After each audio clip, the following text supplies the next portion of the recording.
Hoy vamos a continuar con fisiología del sistema nervioso.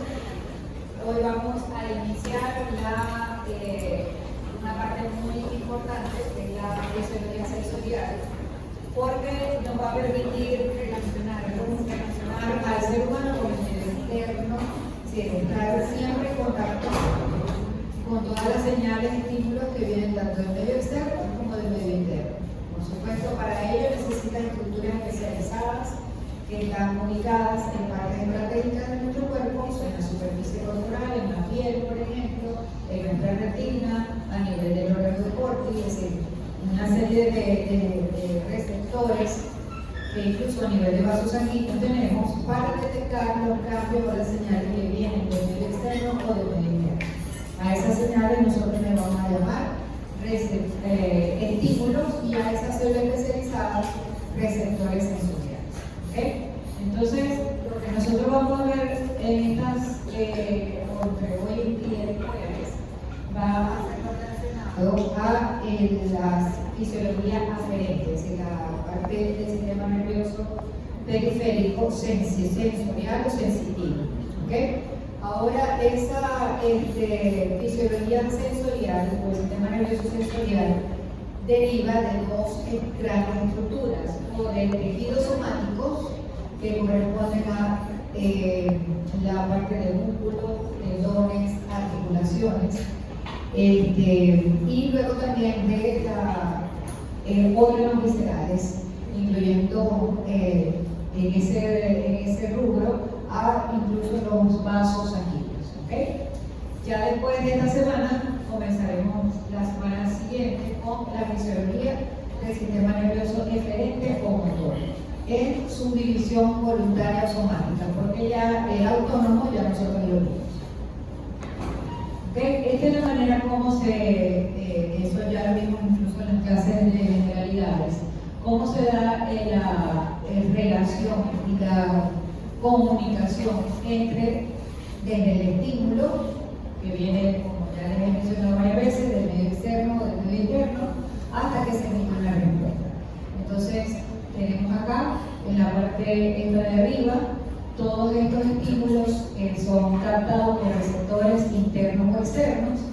Vía ese receptor, obviamente, capta un estímulo que puede ser de cualquier índole, táctil, puede ser auditivo, puede ser temperatura, puede ser también un estímulo doloroso que provoca lesión. Es captado por este receptor, pero este receptor debe codificar ese estímulo, es decir, transformarlo en una señal eléctrica, porque el sistema nervioso no entiende otro lenguaje que las descargas eléctricas, los potenciales eléctricos. ¿Okay? Entonces, bueno, esa señal, desde el receptor vamos a observar esos cambios a nivel de los potenciales de acción o de los potenciales de receptor. Transmiten esa información por vías sensoriales hasta el sistema nervioso central. Recordemos que estas neuronas sensoriales o neuronas sensitivas pueden estar conectadas a estos receptores sensoriales, que puede ser una célula, puede ser la terminal axónica de una neurona sensitiva, o puede ser una terminación encapsulada. Entonces, cuando esa neurona sensorial toma esa información, la lleva al sistema nervioso central, que está representado por este fragmento gris, y en el sistema nervioso central, que va desde la médula espinal hasta la corteza cerebral, se van a dar allí unas interconexiones donde están incluidas las interneuronas. Las interneuronas van a modular, van a procesar esa información sensitiva para emitir una respuesta adecuada.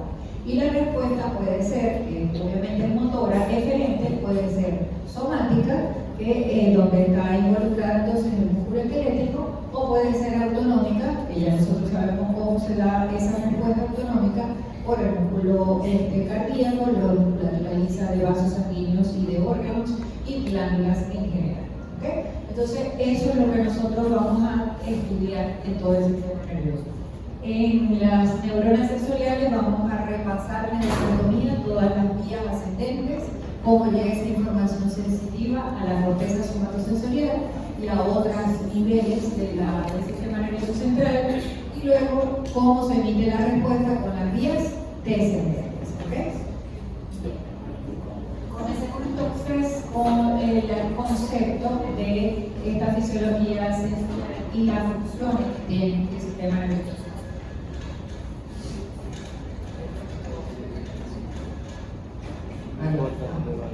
Entonces, en la fisiología sensorial se va a encargar del estudio de los mecanismos a través de los cuales el organismo detecta los estímulos, ¿okay? Capta ese estímulo, sensa el estímulo externo o interno a través de receptores sensoriales, cómo este receptor sensorial es capaz de enviar esa información por las llamadas vías ascendentes, y cómo el sistema nervioso central interpreta esa información sensitiva. ¿Okay? Así, a grosso modo, eso es lo que estudia la fisiología sensorial. Definamos qué es el estímulo. El estímulo es cualquier agente físico, químico, mecánico que puede venir tanto del medio interno como del medio externo y es capaz de estimular, o este estímulo puede ser captado por cualquiera de los receptores sensoriales diseñados específicamente para cada uno de esos estímulos y de poder despertar en el ser humano las diferentes sensaciones. ¿Okay? Entonces, por ejemplo, los estímulos de olores, los diferentes olores, van a ser detectados por receptores sensoriales ubicados en la mucosa olfatoria, y ellos específicamente están diseñados para captar ese tipo de estímulos. Ellos no detectan estímulos mecánicos, sino ese estímulo químico en particular. Ahora, ¿qué es el receptor? Es una estructura especializada encargada en la detección de este estímulo y además transformar el estímulo en una señal eléctrica. ¿Okay? Ese proceso de transformación de un estímulo químico, mecánico o físico en una señal eléctrica se le conoce como transducción sensorial. ¿Okay?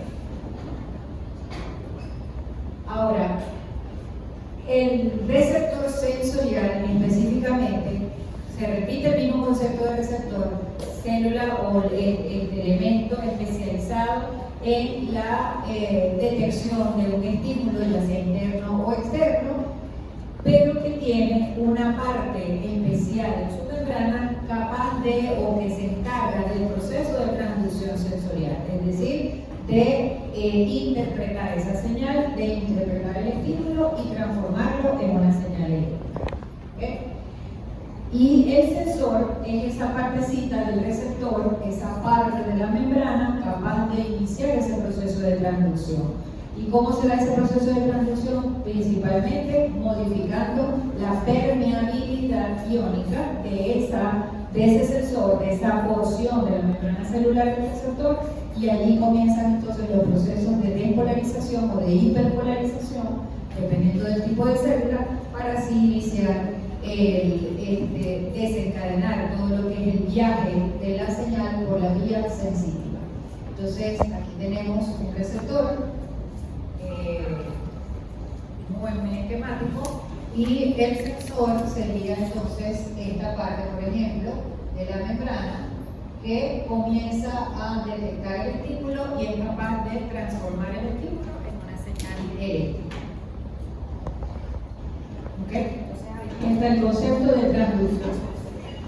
Es una propiedad que tienen los receptores sensoriales de convertir toda la forma de energía, ya sea energía química, física o mecánica, es decir, estímulos que vienen que son captados por cada uno de estos órganos sensoriales, y transformarlos en una señal eléctrica. ¿Okay?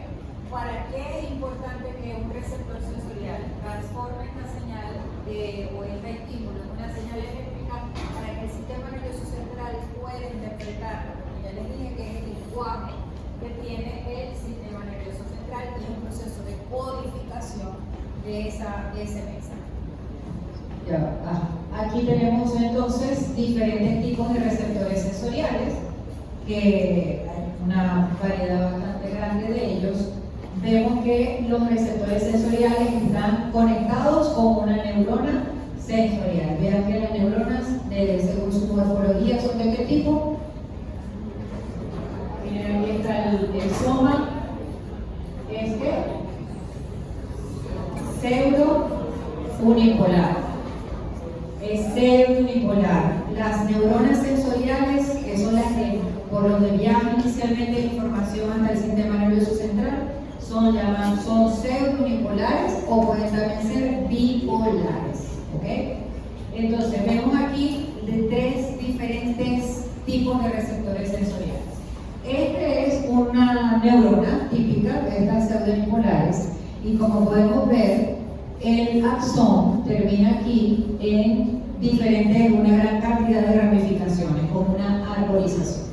Entonces, esas ramificaciones son simplemente los mismos o representan al receptor sensorial. Es decir, que la neurona va a emitir en su parte terminal el mismo receptor sensorial, que son terminaciones nerviosas libres.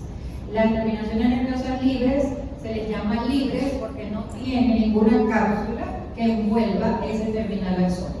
¿Okay? También otro tipo de receptor donde tenemos acá una neurona pseudounipolar mielínica, esta termina también en una terminal nerviosa, pero aquí no se arboriza, sino que es como una punta. Allí no tiene mielina, ¿okay? En toda la parte terminal, pero está envuelta por varias capas de tejido conectivo. Entonces eso es una terminación nerviosa encapsulada, un receptor sensorial encapsulado, donde hay también variedad de tipos, ¿ok? Y tenemos acá otra neurona pseudounipolar mielínica, pero vemos que en el extremo está conectado con una célula ciliada, con una célula especializada. Y este es otro tipo de receptor sensorial, es decir, que el receptor sensorial puede ser una terminal nerviosa desnuda o libre, una encapsulada, o también puede estar conectada a la neurona haciendo una sinapsis química con una célula especializada. En ese caso, estamos viendo una célula ciliada que puede ser, por ejemplo, las células ciliadas del órgano de Corti. Ustedes ya ven eso, ¿verdad? Ponen unas caras y me voy a esconder. Estas son las células ciliadas del oído interno a nivel del organismo. Obviamente aquí la manera de transmitir la señal es diferente. Vemos que en las dos primeras la transmisión de la señal es directamente por despolarización. En cambio acá la transmisión de la señal de la neurona sensitiva al receptor sensorial es a través de una sinapsis química. ¿Okay? Bien, tenemos aquí los diferentes sentidos somáticos. Esta clasificación de los sentidos somáticos también la vamos a utilizar en la parte final del tema de fisiología sensorial.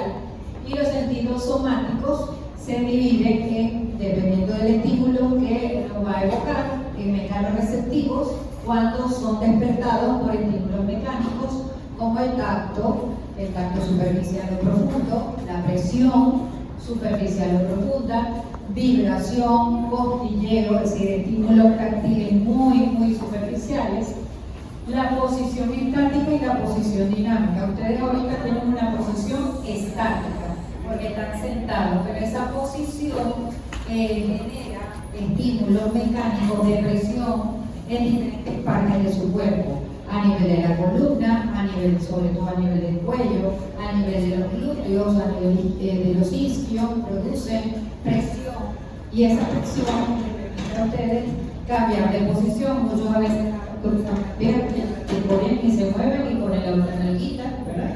¿Por qué? Porque molestando la primera. Esa presión también genera estímulo. Entonces, todos esos son mecanorreceptivos. Luego tenemos los termorreceptivos cuando se refiere a la conducción de frío-calor y las señales de dolor. El dolor viaja por vías también diferentes a las vías normales que ya conocemos por neuroanatomía de sensibilidad somática. Otro concepto que me encanta es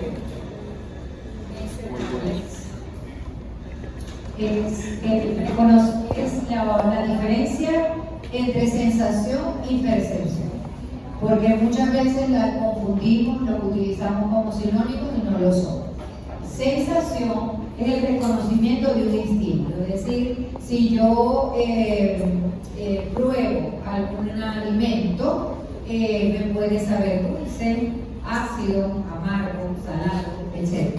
Esas son las diferentes sensaciones del gusto, ¿ok? Eso es un sentido del gusto. Y es directamente lo que se percibe, pero lo que se siente, perdón, miren que yo automáticamente lo confunde.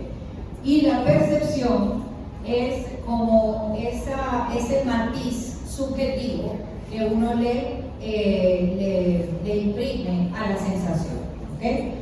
Muchos de ustedes habrán, no sé, experimentado que cuando huelen o reciben un olor, sienten un olor muy agradable de un perfume, inmediatamente le evoca a una persona muy querida, momentos felices, o por el contrario, el profesor de anatomía utiliza un perfume y lo vuelven a oler años después y les da mal.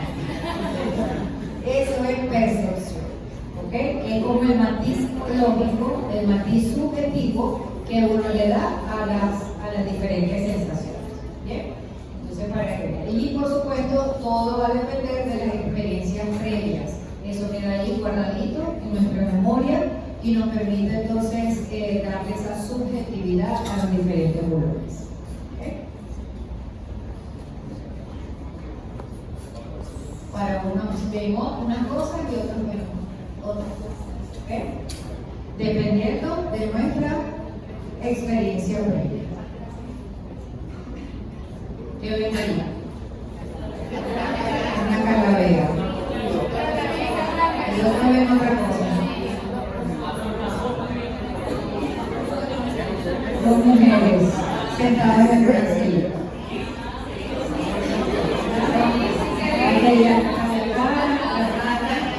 El balde de cerveza, Con esos vestidos todos vaporosos de antañones. Aquí hay una mesa, esta es una mesa. Una mesa con ya de cerveza. Y vean allí la diferencia, porque eso tiene que ver con la experiencia de ustedes. Y lo de Un hombre con saxofón y una mujer. uno verá que una persona, ¿verdad? Si se enfocan en la parte negra, pero si se enfocan en lo blanco, ven la mitad de la cara también de otra persona. Ya viste.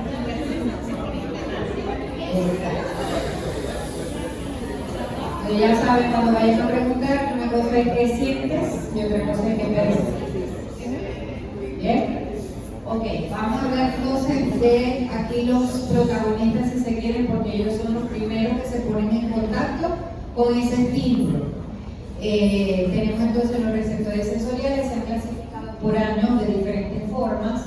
La primera clasificación y la más básica es esta, que es según el tipo de sensación evocada. Tenemos receptores entonces para la audición, para el tacto, el gusto, el olfato, etc. Es decir, cada uno de los sentidos. Y tenemos también la clasificación de Sherrington, que se utiliza bastante, según el origen del estímulo, es decir, de dónde proviene ese estímulo. Tenemos entonces esteroceptores, son aquellos receptores sensoriales que están ubicados en la superficie del cuerpo porque van a detectar estímulos externos, estímulos que están en la parte externa o superficie externa de nuestro cuerpo y están ubicados en piel o músculos. Tenemos los telereceptores, son los que detectan estímulos de origen lejano. Por ejemplo, el olfato es un ejemplo típico. Ustedes pueden detectar olores desde varios metros de distancia del estímulo. Esos son telereceptores. Igual la visión.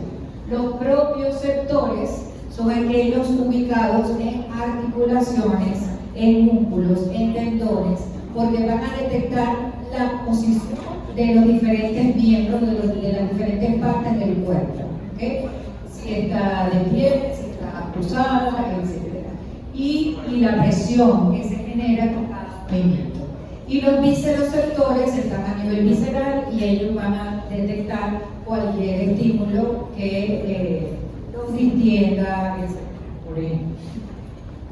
Esta es la clasificación, la de von Kastel, que es según el tipo de estímulo que es capaz de excitarlos. Esta es la que en realidad fisiológicamente nosotros usamos, que tenemos entonces mecanorreceptores que detectan fuerzas mecánicas o fuerzas de presión. Aquí incluyen todo tipo de fuerza o de presión. Tenemos aquí la fuerza que puede con la presión por el tacto, ya sea profundo, ya sea superficial, una presión en la superficie de nuestro cuerpo. Esos son obviamente también exteroceptores, este tipo de mecanorreceptores. Los que están en las articulaciones y los músculos, que son propioceptores, también son mecanorreceptores, porque van a detectar las fuerzas mecánicas de movimiento de las articulaciones, músculos y tendones. Los que están a nivel del oído interno, a nivel coclear y a nivel vestibular, también se van a mover gracias a fuerzas mecánicas, ellos se estimulan. Los que están a nivel visceral, los visceroceptores y vasos sanguíneos, porque detectan presión. Por ejemplo, cuando hablaron ustedes o estudiaron la fisiología digestiva, vieron entonces que hay receptores de estiramiento, ¿verdad? A nivel del estómago, por ejemplo, a nivel intestinal. Esos receptores de estiramiento son mecanorreceptores, porque eso es una fuerza mecánica. Y los vasos sanguíneos, los vasoreceptores, son también receptores mecánicos. ¿Okay? Tenemos los fotorreceptores, esos son los receptores especializados en detectar la luz, ¿okay? Y están ubicados en la retina. Y ellos, por supuesto, nos van a permitir la visión nocturna, la visión de colores, todo. Tenemos termorreceptores que están a nivel de la piel y detectan cambios en la temperatura, calor y frío. Quimioreceptores detectan sustancias en solución, sustancias o agentes químicos que están disueltos en una solución. El aire es una solución también, porque allí nosotros podemos mezclar partículas que sean gases y que están entonces disueltas o dispersas en el aire. Y esas son las que van a incrementar los receptores del olfato. Tenemos entonces en las papilas gustativas y en las arterias también vamos a encontrar, además de varios receptores, quimioreceptores. ¿Cuáles serían quimioreceptores a nivel de las paredes de arterias? Ejemplo de quimioreceptor. ¿Qué detecta un quimioreceptor a nivel vascular? Ajá. Ajá. Exacto. CO2, oxígeno, pH, ¿okay? Todo eso, osmolaridad plasmática, todo eso. Y eso le permite a todos los sistemas de regulación controlar esos parámetros. Pero ellos son los que detectan. Y luego tenemos los nociceptores. Los nociceptores detectan fuerzas mecánicas o fuerzas extremas, que no solamente son mecánicas, pueden ser químicas también. Es decir, cualquier estímulo que se transforme en lesivo. Una fuerza mecánica que destruya los tejidos, un agente químico que lesione o destruya el tejido, por ejemplo el ácido clorhídrico, que puede lesionar tejidos. Eso serían entonces fuerzas extremas. Y están dispersos en todo el cuerpo, desde la superficie, la piel, a nivel visceral, músculos, articulaciones, vasos, y ellos detectan o envían la señal de dolor. ¿Okay? A mí siempre me ha gustado, dentro de lo que es la fisiología sensorial, hacer una clase también adicional de esta parte de dolor, porque es el motivo de consulta con el que ustedes van a lidiar con más frecuencia. Todos los pacientes se quejan de algún tipo de dolor.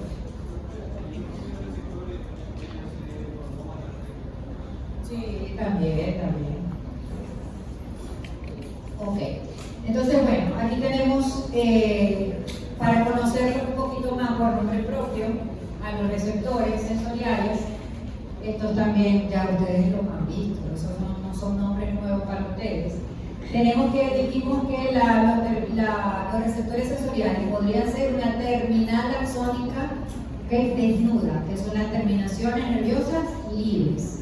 Las terminaciones nerviosas libres pueden detectar muchas cosas. Pueden detectar desde presión hasta hay terminaciones libres especiales o específicas para detectar dolor, que no son las mismas, ¿okay? Pero son morfológicamente terminaciones nerviosas libres. Entonces, hay terminaciones libres que funcionan como un nociceptor, es decir, receptor de dolor, para el tacto superficial, tacto profundo. Ellas, por lo general, estas terminaciones nerviosas de tacto superficial son estas, están ubicadas a nivel de la piel, ¿okay? A nivel dérmico. Tenemos también terminaciones nerviosas libres que detectan cambios de temperatura. El folículo diana del folículo del plexo capilar, que está a nivel del bulbo piloso, como ven acá, es una terminación nerviosa libre también, pero que se enrolla en la base del bulbo piloso. Y esta nos permite enviar información al folículo, pero también detectar movimientos del tejido.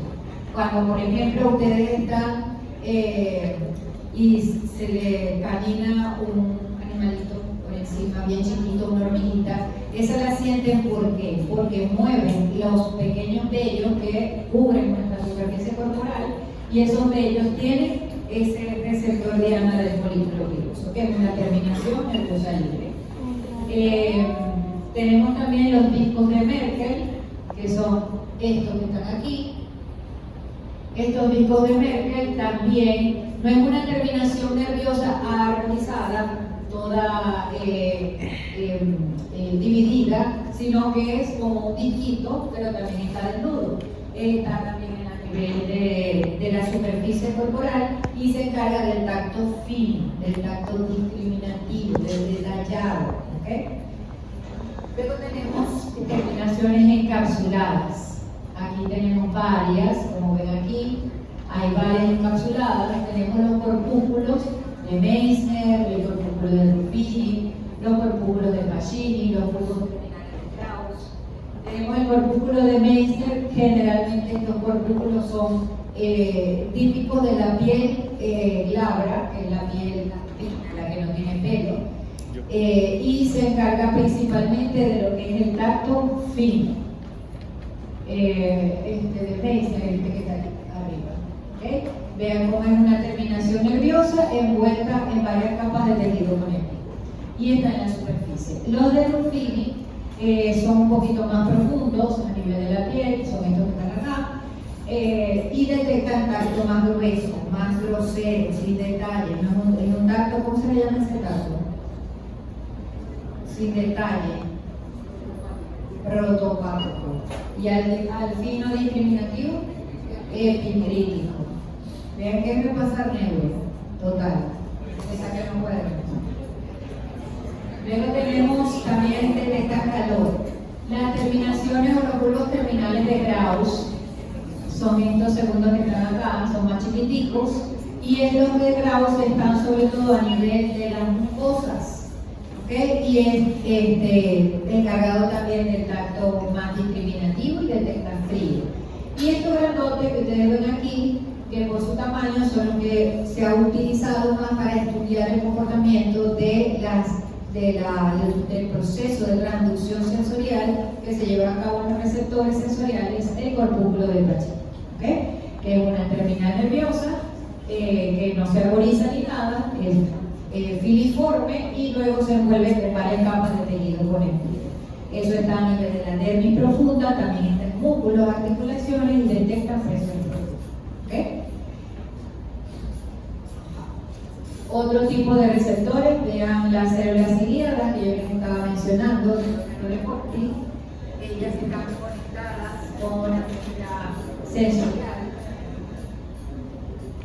Aquí tienen estas tres hileras y una sola por aquí de este lado. Esta genera cambios importantes a nivel de los potenciales, y el nervio auditivo que se conecta con estas células ciliadas. ¿Bien? También tenemos varios receptores, detectan cambios de presión, que ya la hemos mencionado anteriormente, y los receptores de estiramiento a nivel visceral. Entonces, bueno, esta es una tablita que yo les siempre coloco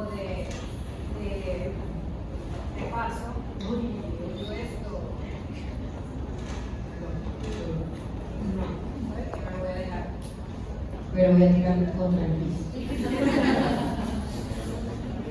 Ok, entonces bueno, aquí les coloco varios de los receptores.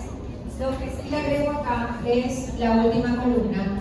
Ahí ven una característica típica de la activación de los receptores sensoriales, es decir, de la actividad eléctrica del receptor sensorial, que es el fenómeno de adaptación sensorial. La adaptación pueden ser, como ven allí, o rápidas o lentas, y eso clasifica también a los receptores sensoriales en receptores de adaptación rápida y receptores de adaptación lenta. Lo demás ya nosotros más o menos lo hemos mencionado en cuanto a la ubicación de cada uno de esos receptores y qué estímulos por lo general detectan. Aquí tenemos el corpúsculo de Pacini, como ven es una terminal nerviosa que se continúa con un axón mielínico y las varias capas que parecen capas de cebolla de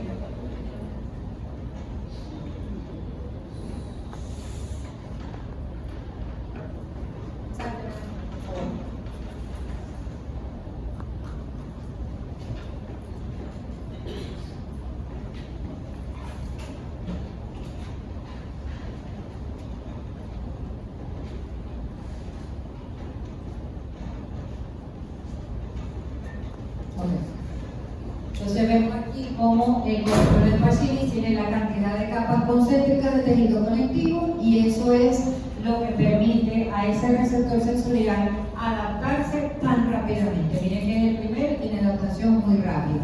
¿Por qué? Porque esos son receptores de presión. Cuando yo genero presión y lo toco por un lado, genera una deformidad mecánica en todas esas capas que tiene alrededor y el receptor puede como volver a repolarizarse con mayor rapidez. Pero los estudios se hicieron quitándole todas esas capas concéntricas y dejando al axón desnudo. ¿Ok? Luego tenemos los otros tipos de receptor como las terminaciones nerviosas libres, aquí se ve muy bien a nivel superficial, que conducen sensibilidad superficial. Los discos de Merkel, aquí se ve de manera muy particular como esos discos de Merkel, que también son terminaciones desnudas, están agrupadas como un conglomerado de terminaciones o de discos, y a eso se le conoce como el órgano receptor de higo. ¿Okay? Se le conoce así. Se lo menciono porque una vez salió un examen. Luego tenemos el corpúsculo de Meissner, que se parece mucho al de Pacini, que también es una terminación encapsulada. Tenemos los Ruffini, también encapsulada para las sensaciones de calor, y miren la ubicación que tiene a nivel un poquito más profundo de la dermis. El de Krauss lo tenemos acá a este nivel para el frío. Y bueno, aquí tenemos entonces cómo la diversidad de receptores sensoriales, ahí vemos varios tipos de receptores sensoriales, cómo se conectan ellos con un axón, cómo se continúan con un axón. Obviamente ese axón o esa neurona o ese axón representa el inicio de lo que es la neurona sensorial. ¿Bien? Estas fibras que conectan con el receptor sensorial, como ven, hay unas que son mielínicas, hay otras que son amielínicas y también pueden tener diferencias en el grosor. Las que tienen mayor velocidad de conducción serían aquellos axones mielínicos y más gruesos. Y los que sean más finos dentro de los mielínicos conducen más lentamente el impulso. Y los amielínicos obviamente son los más lentos de todos.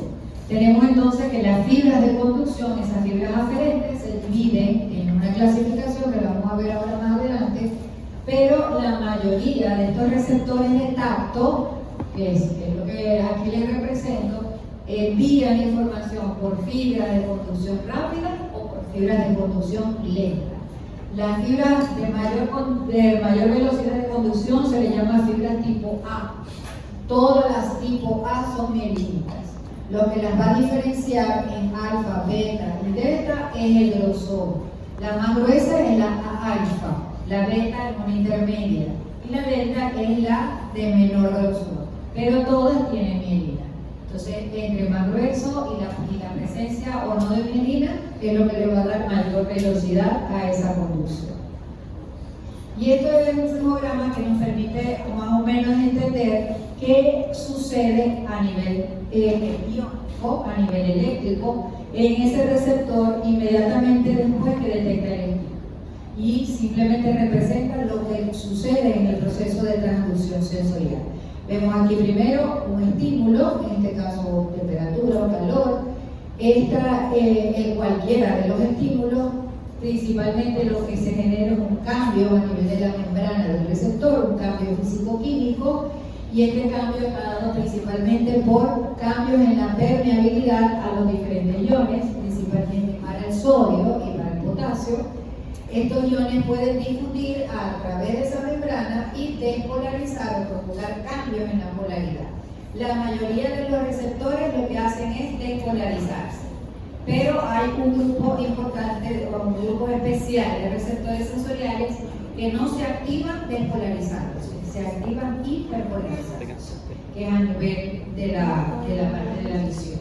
¿Okay?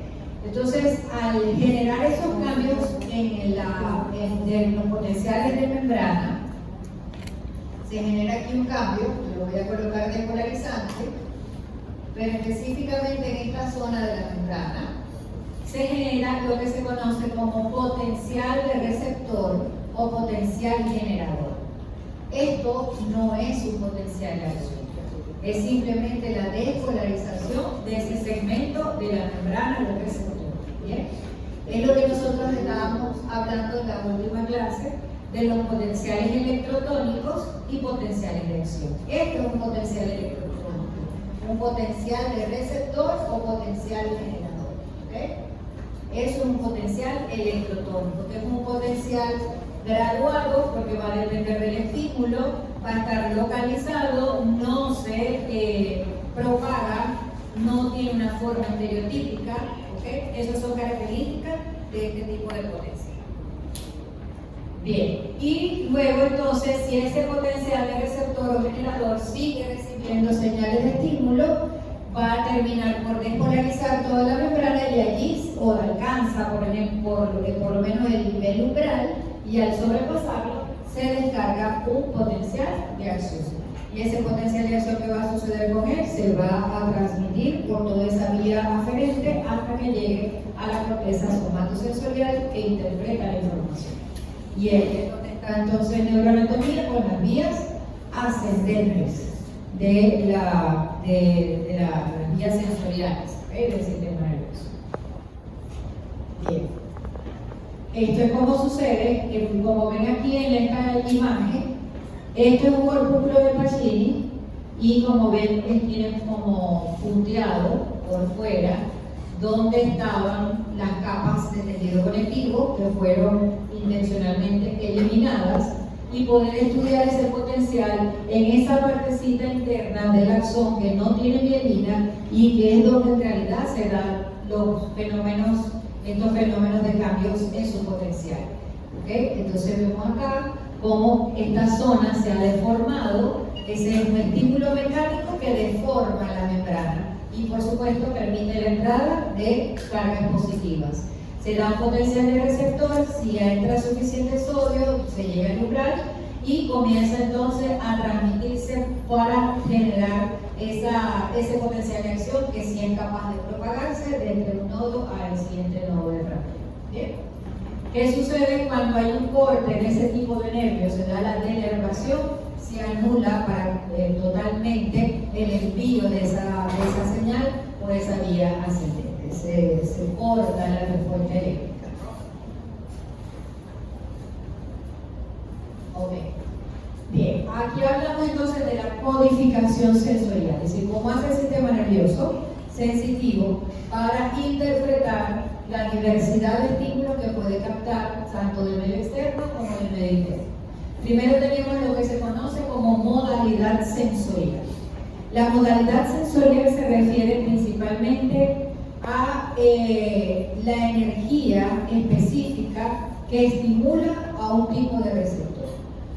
¿Qué quiere decir eso? Que cada receptor está diseñado específicamente para detectar un estímulo. Los de olfato no detectan visión, los de visión no detectan otro estímulo que no sean los rayos de luz. ¿Okay? Entonces, eso es lo que se conoce como la línea etiquetada o demarcada, línea marcada, que le da especificidad a cada receptor sensorial para poder despertar un potencial en presencia de un estímulo adecuado, el estímulo para el cual está diseñado a responder. ¿Okay? Eso es modalidad sensorial. Luego tenemos entonces la intensidad y la duración de esa señal. La intensidad de la señal va a estar determinada principalmente por la magnitud del estímulo que se aplique.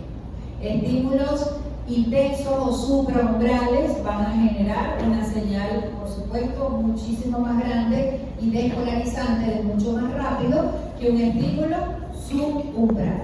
¿Okay? Siempre los estímulos subumbrales tendrán que sumarse a la larga para poder llegar a generar un potencial. Luego tenemos la duración, que está generalmente relacionada con la activación de redes neuronales persistentemente a lo largo del tiempo, es decir, que se sigue estimulando estos mismos receptores sensoriales para yo poder generar descargas continuas.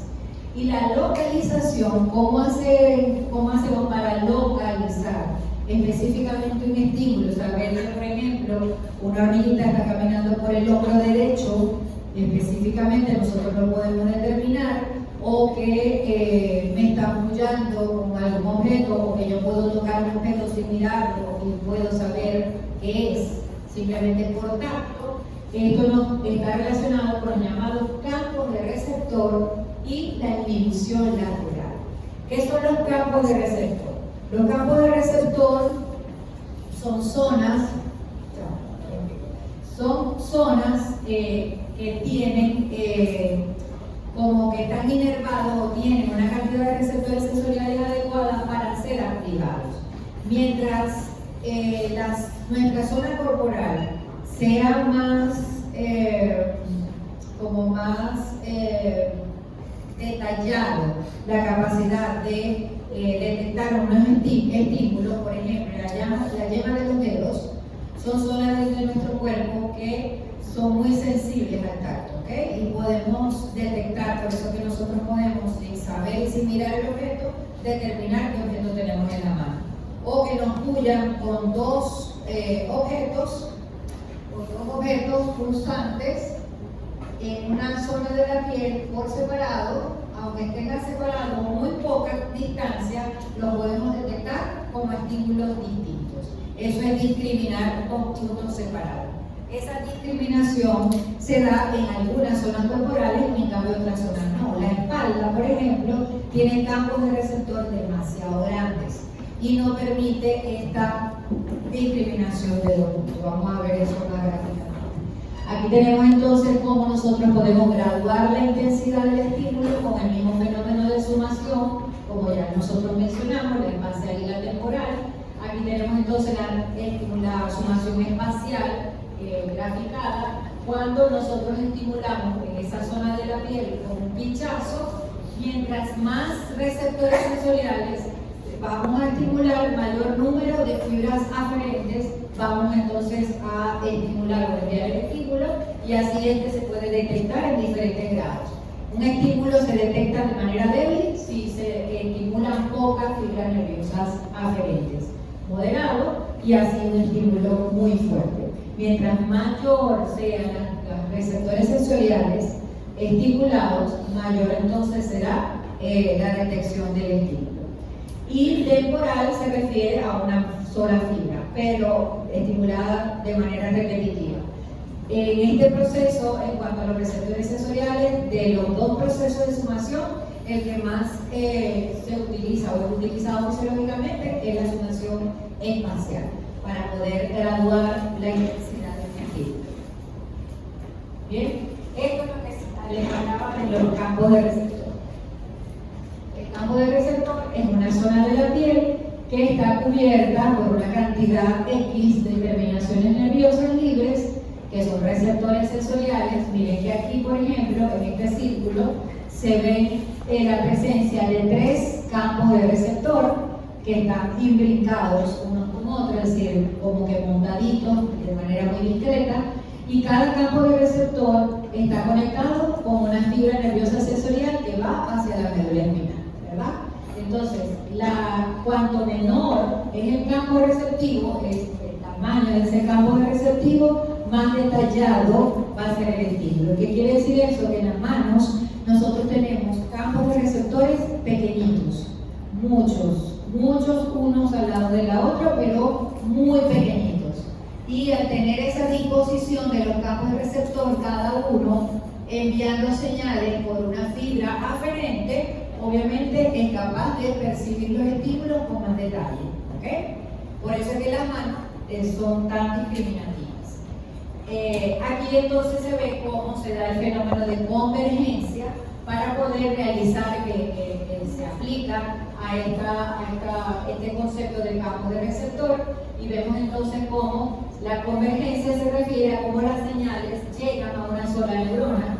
En este caso las señales vienen de diferentes fuentes y aquí de 4 fuentes de diferentes localizaciones, pero todas van a llegar a la misma neurona sensorial para seguir su viaje hacia el sistema nervioso central. Vean aquí como en la mano, como lo que yo les estaba explicando, campos de receptores sumamente pequeños, y al estimularlos, yo puedo estimularlos puntualmente con un estímulo muy fino y se detecta el estímulo con muchísima claridad, ¿okay? Por esa disposición. En cambio, los campos de receptores muy grandes, como los localizados en la espalda, necesitamos que la distancia de los estímulos sea muy amplia también, o estimularlos con mayor intensidad para que pueda tener esa característica. Pero los campos receptores muy grandes generalmente no son capaces, ellos no son capaces de detectar, discriminar específicamente los estímulos. ¿Okay? Aquí se ve más este concepto. Ven aquí 2 campos de receptor, ¿ok? Vemos entonces los fenómenos de convergencia y de divergencia y cómo se da el proceso de discriminación de 2 puntos. En la espalda, por ejemplo, aquí los campos de receptor se ven casi del mismo tamaño, pero en la espalda son amplios, son muy grandes. Vemos entonces que si yo aplico ese compás, es un compás de Weber que tiene puntas en los campos extremos, en las 2 patitas, cuando se aplica ese estímulo sobre la piel de la espalda, ¿qué va a suceder? Va a activar 2 campos de receptor, obviamente, pero esas neuronas sensoriales van a hacer convergencia en una sola neurona. Se convergen en una sola neurona y esta sola neurona es la que se va a encargar de enviar la señal. ¿Qué va a pasar con esto? Que el cerebro lo va a interpretar como un solo estímulo. Entonces, por eso es que la espalda no es capaz de generar esa discriminación de 2 puntos. En cambio, en otras zonas, como en las palmas de las manos, con campos de receptor más pequeños, más numerosos, sí cada campo de receptor puede tener su vía sensorial por separado. Entonces, cada pinchazo se va a enviar la información hasta el sistema nervioso central por separado, ¿okay? Incluso con distancias pequeñitas de muy pocos milímetros, y entonces cada señal se va a detectar como un estímulo diferente, y por eso las manos, los dedos de la mano pueden discriminar los puntos. Otro aspecto de esa discriminación de 2 puntos es lo que les mencioné también de la inhibición lateral. ¿Qué es la inhibición lateral? Bueno, cuando la señal sensorial va subiendo, por ejemplo, esa de los pinchazos, va subiendo hasta el cerebro, hasta la corteza cerebral. Obviamente es una vía muy larga, se va a encontrar infinidad de señales también en su trayecto con otras neuronas, y puede haber comunicación por todas estas neuronas que pasan a través de su trayecto. Entonces existen interneuronas a cada lado, ¿okay? En toda la vía ascendente, que tienen capacidad de inhibir la señal periféricamente. ¿Qué es lo que permite esto? Que todas las señales anexas que están al lado se suprimen y la señal original va subiendo en sentido, o a nivel central, en sentido ascendente. Y esto así, de esa manera, llega al sistema nervioso central.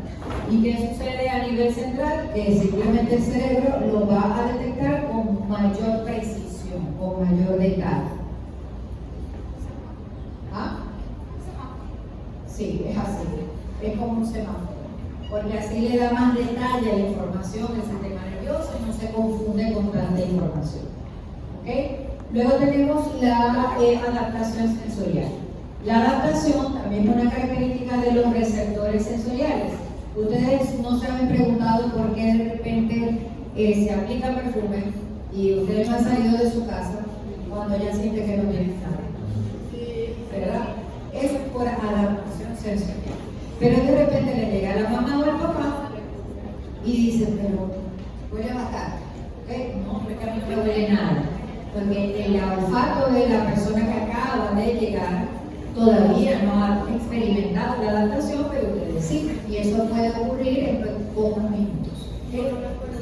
Eso se integra. En realidad sí está presente. Incluso a veces llegan a un lugar donde hay un mal olor y les molesta de inicio, ¿verdad? En el primer momento.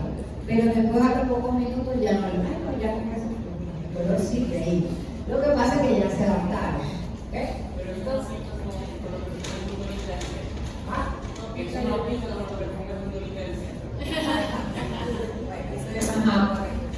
¿cuál fue? Bien, entonces, bueno, esos son los llamados fenómenos de adaptación.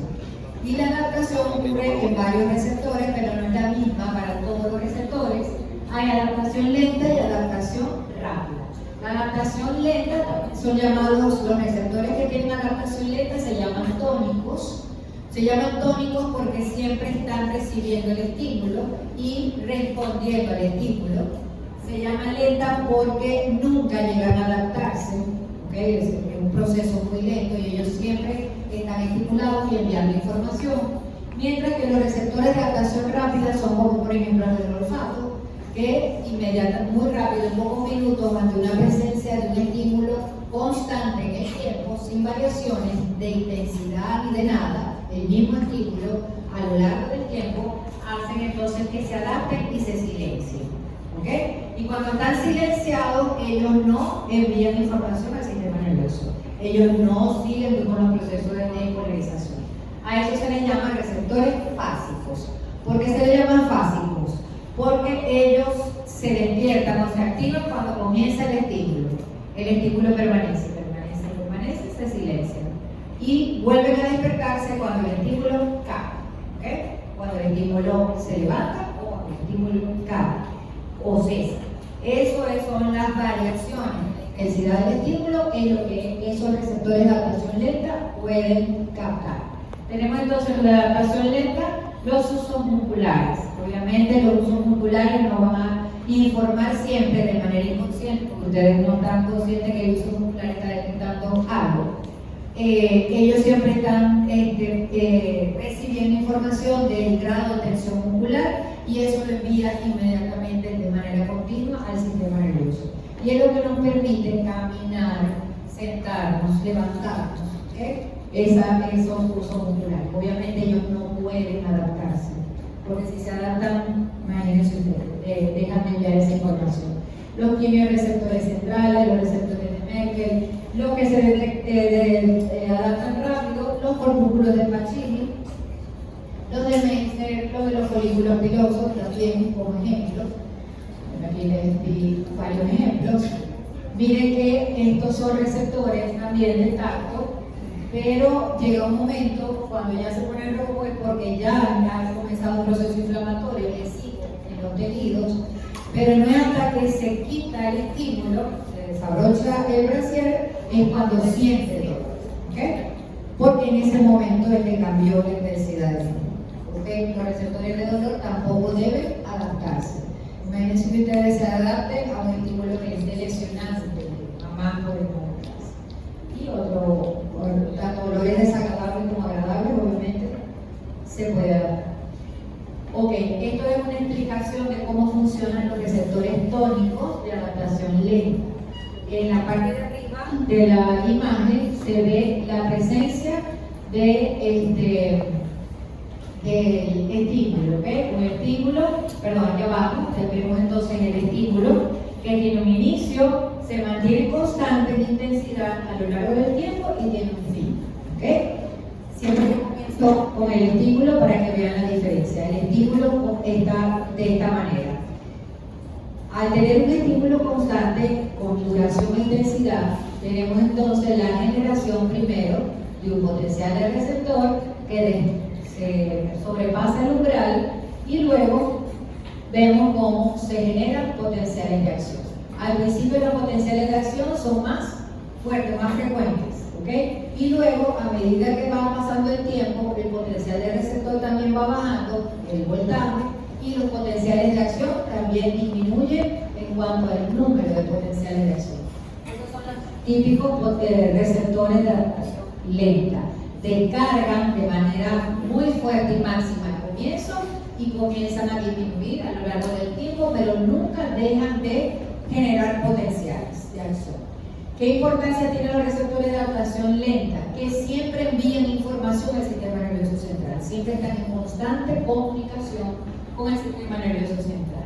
Bien, ejemplos, los usos populares, el órgano tendinoso de Golgi, los termorreceptores, vasoreceptores, todo el mundo que conozca, quimioreceptores, los nociceptores, ¿okay? Los que detectan dolor, los Ruffini. Y luego tenemos los fásicos. En los fásicos, con la acción rápida, como el olfato, tenemos también la misma característica del estímulo.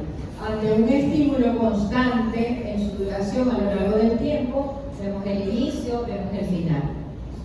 El potencial del receptor, arriba del estímulo, vemos que se genera un potencial del receptor solamente en el inicio del estímulo, el estímulo permanece presente y aquí al final, cuando ya el estímulo se ausenta, se genera otro potencial del receptor. Y como ambos potenciales del receptor sobrepasan el umbral, en esos mismos puntos se generan dos potenciales de acción. Pero en el medio hay un silencio, ¿okay? Y en ese silencio es cuando nosotros dejamos de detectar, pues el sistema nervioso central deja de detectar ese estímulo, como en el caso de los del olfato, ¿ok? Entonces ellos no me van a servir para mantener informado el sistema nervioso central de lo que ocurre a mi alrededor o en mi medio interno, pero sí tienen una función predictiva. Pueden decir a nivel del sistema nervioso central, enviando esa información, pueden predecir el siguiente cambio.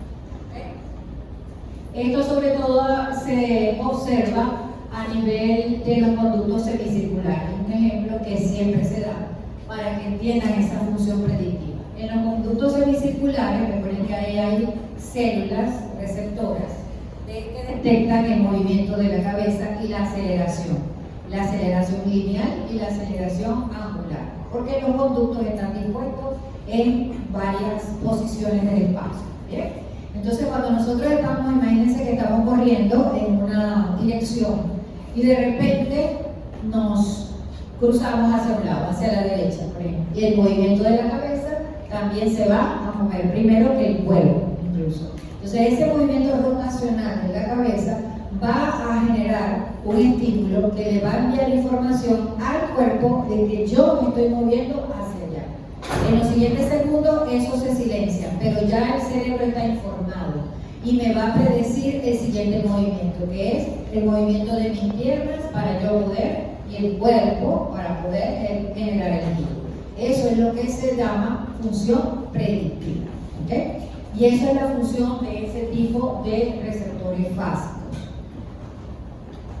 Otro concepto es la fatiga del receptor. Los receptores sensoriales también se fatigan de tanto estímulo, sobre todo si ese estímulo es permanente en el tiempo y muy variable según el tipo de receptor. Es mucho más fácil generar fatiga en aquellas receptores que están conectados con fibras nerviosas muy finas o cuando el estímulo tiene una una duración y una intensidad muy elevados. Eso genera un potencial de receptor muy grande en cuanto al voltaje y lo puede fatigar fácilmente. Y no puede responder de manera adecuada al siguiente estímulo. ¿Y a qué se debe? Se debe principalmente a que no le hemos dado tiempo a esa célula que se ha excitado, que se ha estimulado, se ha despolarizado en volver a su potencial de reposo. Eso es básicamente el porqué de la fatiga. Bueno, esto ya lo mencionamos. Y bueno, yo creo que ya esto es... los dermatomas es un concepto que ya ustedes también conocen, que es la conexión en la misma raíz dorsal. Bien, entonces, en esa misma raíz dorsal inerva una porción de la piel, ¿okay?, en el mismo segmento anatómico. Y nos permite diferenciar o poder diagnosticar, si conocemos un poco de estos dermatomas, los tipos de lesión y dónde está ubicada la lesión a nivel ventral. Si es a nivel barça o a nivel torácico o cervical, dependiendo de la inervación. Ok, las señales entonces se van a transmitir a través al sistema nervioso central a diferentes velocidades, como acabamos de mencionar, porque estos receptores están conectados con fibras sensoriales. Pueden ser mielínicas o amielínicas, esas fibras aferentes. Las mielínicas son de mayor velocidad de conducción y las amielínicas son más lentas. Y que la velocidad también va a depender del grosor, no solamente de la presencia del mielino, el diámetro que tiene esa fibra nerviosa. Y esta es la clasificación general de las fibras nerviosas. Ahí se incluyen sensoriales, pero también se incluyen motoras, somáticas y motoras autonómicas. Tenemos entonces que las fibras nerviosas se clasifican en tipo A, tipo B, tipo C. La A y la B son mielínicas, la tipo C son las amielínicas. Como ven, van disminuyendo su diámetro o su grosor. ¿Okay? Las A pueden ser A alfa, beta y delta, y ellas van a ir disminuyendo de grosor y por supuesto disminuir así la velocidad de conducción. Y esto se puede observar en esta columna, cómo cambia la velocidad de conducción en cuanto a la presencia o no de mielina y en cuanto a su diámetro o su grosor. A ver, ¿dónde se ubica? Pregunta también de examen. Las fibras tipo A, de las tres categorías, son el 50% de las fibras sensitivas, sensoriales y las aferentes, y las fibras motoras de todos los nervios somáticos, ¿okay?, los que inervan musculatura eléctrica. Esas son fibras tipo A, las más gruesas y la de la presencia de mielina con la mayor velocidad de conducción. Las fibras tipo B también son mielínicas, pero son más finas. Aquí están incluidas las fibras autonómicas preganglionares del sistema nervioso autónomo, por supuesto. Y tenemos el tercer grupo, las fibras tipo C, donde tenemos el otro 50% de las fibras sensoriales o sensitivas y las postganglionares del sistema nervioso autónomo. Es decir, que a nivel sensitivo, es decir, como fibra nerviosa aferente o sensitiva, son tipo B, tipo C, perdón, amielínicas con velocidad muy lenta de conducción y fibras tipo A, donde tenemos el otro 50%. ¿Por qué es importante esto? Para poder discernir entre información importante para el sistema nervioso central. La información más importante para el sistema nervioso central, porque va a determinar una respuesta más rápida, es la que llega más rápido a nivel de la corteza somatosensorial.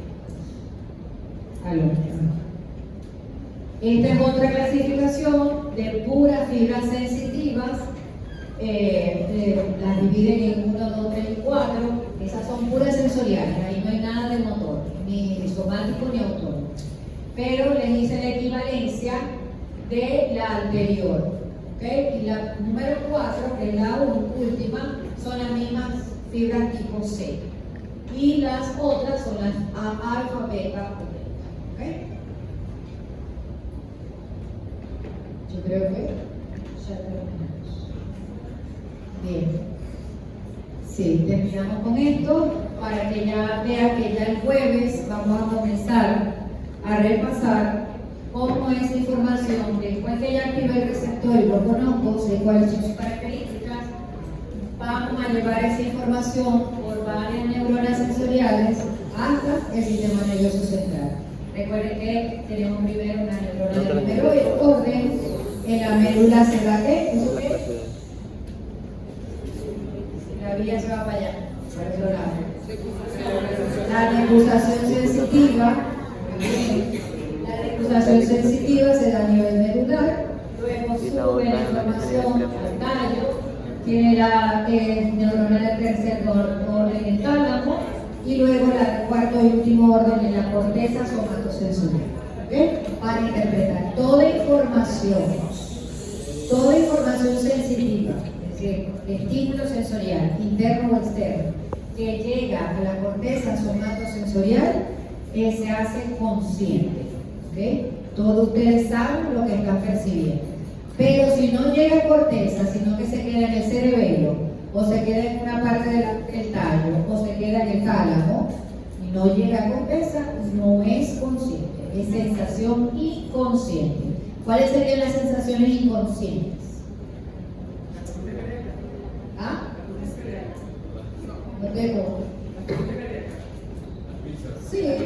Ajá. Esa función es autonómica. ¿Qué más?